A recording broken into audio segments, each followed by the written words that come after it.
and welcome to everyone. Now, my story probably started a little bit differently to what you might imagine. As an 8-year-old, when I first started sailing, I was actually terrified of the water. I didn't like sailing. It was cold, it was wet, it was miserable. I was probably the last person you would expect to go and sail around the world. I was a quiet, shy, timid kid, not the sort of person you'd expect to do something like this. But my family were doing it. My older sister loved sailing, would be down at the yacht club every weekend, and I suppose I came to enjoy it, and a little bit later again, I did come to love it. I was also terribly dyslexic as a kid. Couldn't spell, couldn't read at the time to save my life. Still can't spell to save my life. So Mum used to read to me all the time. She'd constantly be reading to me, trying to encourage and I suppose inspire me. I don't think she quite realised what she was going to do because she'd be constantly reading me stories about adventurers and sailors. And one of these books was by Jesse Martin, a young Victorian guy who sailed around the world aged 18. And this story sort of struck me because, yes, it was just another amazing adventure, but I realised in his story that he was just an ordinary guy. He was the guy who could have lived next door, and he'd done this amazing thing. And that just started me thinking, well, if he's done this, what is it that I can do? But of course, it's a big idea, and it does take a long time to get your head around it. Without realising it, I spent that time from when I was 11 and I first read that book to the next couple of years visualising, without realising what I was doing, putting myself in the situations that I might find myself if I went on to sail around the world. So, picture yourself. Can you imagine yourself completely in the middle of the ocean, water for miles and miles in every direction? What about a huge, big wall of water, waves towering down on you? Can you imagine doing that? Would you want to do that? These were the questions that I was asking myself. I came to the conclusion that I did and that I could do this. At age 13, I probably should have asked my parents that I was going to sail around the world. And as you can imagine, I don't know that they entirely took me seriously because it's a big thing to say you're going to do. And when a kid comes up and says they're going to do something like this, I'm not sure you totally believe them to start with. So I had to set about proving to them that I was going to do this. And I did that through first gaining experience and then showing them that I could. And I was also going to do it in the safest possible way. So the experience I started gaining was through all sorts of different kinds of sailing. Across the Tasman, down to the subantarctic, up and down the east coast of Australia. And this was fantastic because not only was I gaining that experience, but I was also meeting lots of fantastic old sailors along the way. These old salty sea dogs who had years of experience behind them and had so much to teach me as well. I learnt that, I gained that experience, but I also had to learn other things. And that was, celestial navigation, navigating by the stars. I had to learn fixing engines, stitching up sails, all sorts of skills that you need that aren't quite sailing. I had to learn about the nutrition that I was going to need for a voyage like this. I had to learn first aid because I was going to be completely self-reliant out there. I remember sitting in my first aid course, learning CPR, going, great, I'm a solo sailor, this is going to be really useful. So all of these skills, and of course another critical element to the preparation was funding. I was working as a dishie in a local restaurant, and I worked out that it was going to take me till I was 40 years old to be able to afford to sail around the world. Clearly that was not going to break any age records, so finding some supporters and some sponsors was really important. And that started out quite interestingly. If you can imagine a 14, 15-year-old girl literally getting up on the phone, calling up the marketing director of big companies, asking for their support. I kind of understand where they were coming from by not supporting me. But eventually I did get some great support. And that happened first through some smaller local companies, donating some sails, maybe some chocolate bars, and it built up to bigger supporters. Also, very importantly, I had somebody give me a boat, buy me a boat to use for the voyage. This was one of the adventurers that I'd met, Don McIntyre, who'd done heaps of sailing himself, and he wanted to support me by buying me this boat. An incredible gesture of support. But the boat was the start of a lot more work. Now, I always talk about the preparation a lot, and it's so important. The adventure's the exciting part, but it only happens because of that preparation. It really is 90% about the preparation, 10% about the voyage itself. So this boat had to be stripped down, strengthened up, and completely new equipment put on board. A lot of work had to go into her. Every tiny little detail on that boat had to be perfect. It might be a strange thing to talk about in relation to an adventure, but risk management was really important.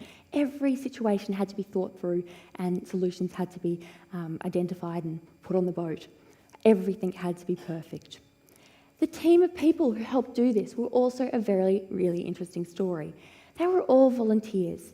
We actually put an ad in a yachting magazine asking for their help, asking for people to come and help. I didn't expect anyone to.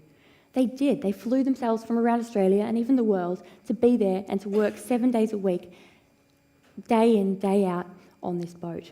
Mum cooked them dinner at the end of the day. That was it.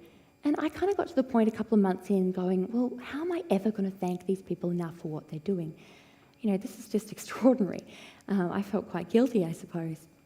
And luckily somebody sat me down and told me that I was looking at maybe the wrong way, that maybe that I didn't have that much to offer them and I wasn't ever going to be able to thank them enough. But they were doing it not because they wanted to help, but also because they wanted to be part of the project. It was sort of a really basic and big lesson in leadership for me, that leadership's not necessarily about what you have to offer and how you're going to thank them, but about sharing a dream with them. And they were able to take ownership of the voyage as well. And it did. It became their voyage as much as it was mine as well. So we got all this work done.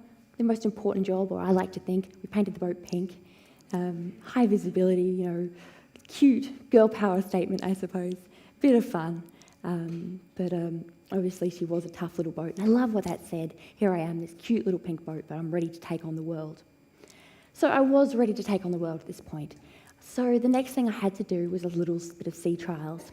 I headed out, and my first night out to sea, after all this work, with all this expectation, I just wanted to leave, I was getting excited, and I ran smack bang into the middle of a 63,000-tonne container ship. My first night out to sea. This is not ideal. When you're trying to tell the world, hey, I'm ready to sail around, do not go run into a container ship. It is not very confidence-inspiring. It's embarrassing. There was a lot of damage to the boat, and I probably don't really have to tell you that it was also terrifying.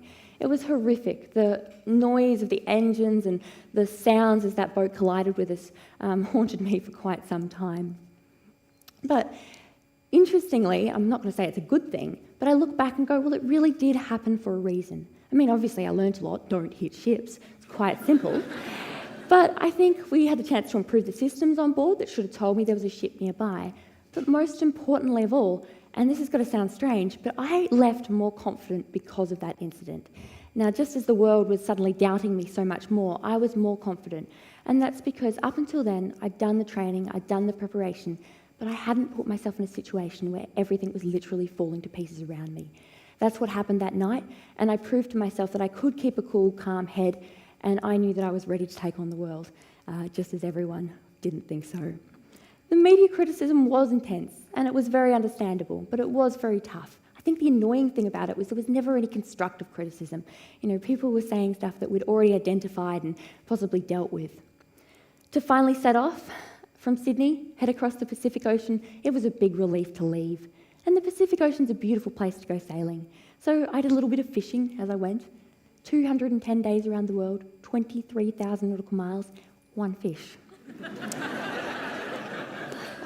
It did taste pretty good, so I suppose that's the important thing.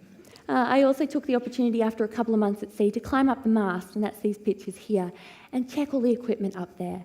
It's also a pretty beautiful experience to get to the top of the mast there and see the boat sailing along below you.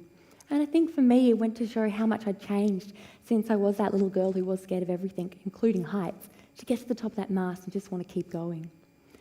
On from there again, and I started heading south across the other side of the Pacific Ocean towards South America, and I hit my first storm of the trip. So this storm wasn't particularly bad, but it was the first one, so I was nervous about it. And the incredible thing about this storm was I had a dolphin swim along next to the boat for the entire 6 hours of that storm. It was just like he was sort of keeping me company, reassuring me. Every time I'd look out the porthole, there was a flash of a fin or a tail, just there to reassure me. Maybe he wanted a bit of shelter as well, I don't know. Past that way, I spent Christmas at Point Nemo. Point Nemo is the point furthest anywhere on Earth from land, and that's where I spent Christmas, this traditional family time. I was pretty homesick, as you'd expect, but not lonely. Lonely's for a Friday night and you're at home, nobody's asked you out. It's different when it's your choice to be out there, and it was. I told myself, look, there's plenty of Christmases to come. This one's special in its own way. I rounded Cape Horn, so this is down at the bottom of South America, close to Antarctica. It's a cold, miserable place to be. Without a lot of incident, sailed into the Atlantic Ocean. I was almost halfway around the world, and I hit a really horrible storm. I was expecting a storm. I got the forecast for it, but it got a lot worse than anyone was expecting. The conditions that night were worse than that of a Category 4 cyclone. Really, really horrendous. We're talking 10+ metre waves, taller than the roof here today. It's not pleasant. And during that night, we had 4 what you call knockdowns. So a knockdown is when the boat is rolled upside down by a big wave. Now, if you can imagine, the boat is a mess. It's water everywhere. You've been rolled upside down a couple of times. It's pitch black. And it was a third of these waves that had me particularly worried, because I could hear these things coming. And this one particular, the roaring noise of it approaching. You hear that, you know it's going to be bad. So I remember bracing myself and then walking up the walls and onto the roof as the wave turned us upside down and then chucked us into the trough of the next wave. It's not a gentle rollover, and it's obviously terrifying. I can't honestly tell you what I was thinking exactly at that moment, but I have to say the moments and hours afterwards were really interesting, and not something I talk about a lot because it is a little bit confronting, and I genuinely didn't know what was going to happen. I couldn't quite believe that the boat was going to be in a state to continue, that it was going to survive this. How could it possibly survive the force of those waves? So I was sitting there contemplating that I might not make it through the night. My life raft at this point came loose from its lashings in the cockpit. I had to wrestle it down below, and with that life raft down below, I knew there was no chance that I was going to launch it if my boat did start breaking up. And it was a bit scary and a bit strange to look back and go, I went completely rational.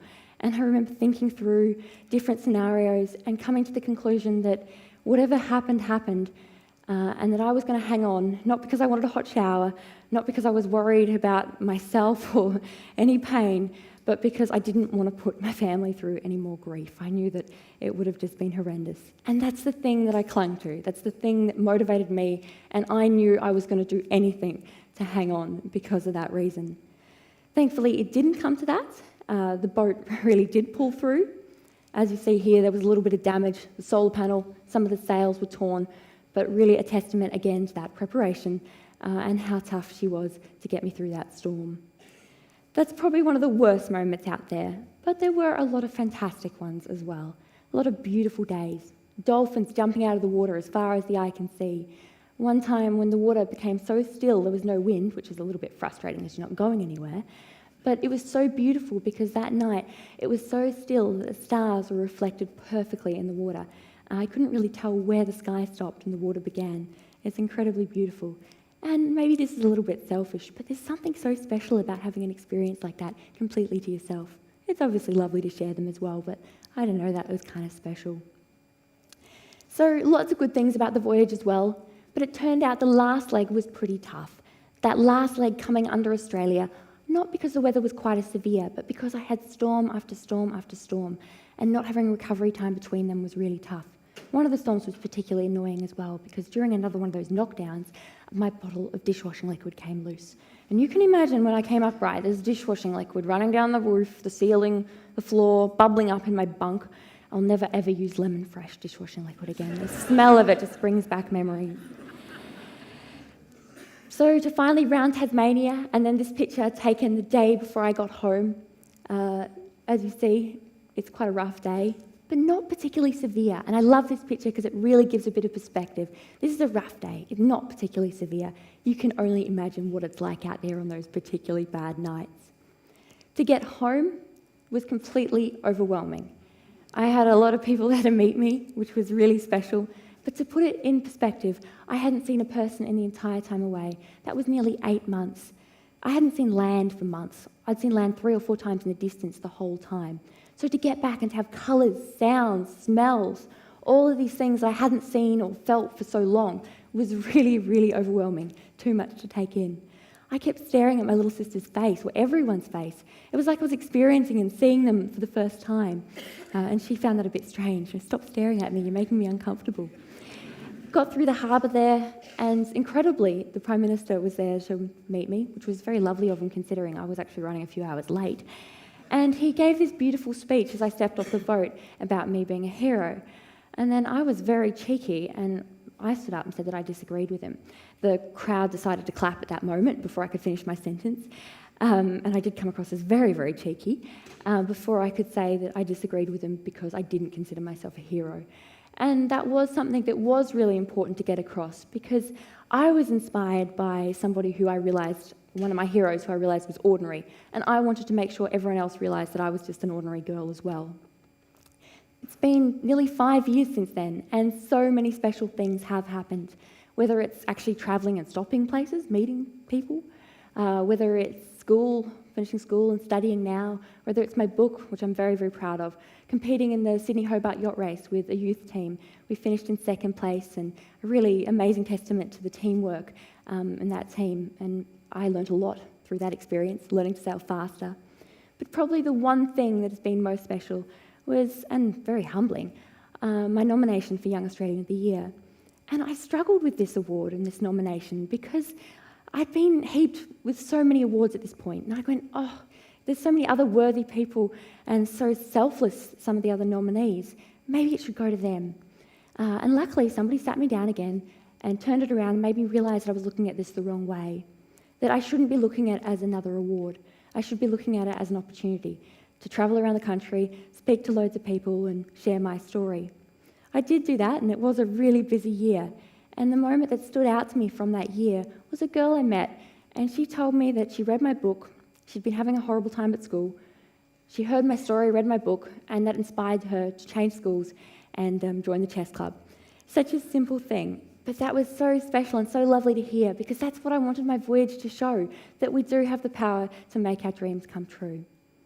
You know, there's so much inspiration out there. There's Instagram feeds full of it. There's inspirational quotes for miles. There's millions of them out there. And I think sometimes we forget inspiration's great, but sometimes it's more about making your dreams come true. Trust me on this one. Dreams are so, so much better when you're living them. So thank you very much. I'm going to finish up there. Thank you.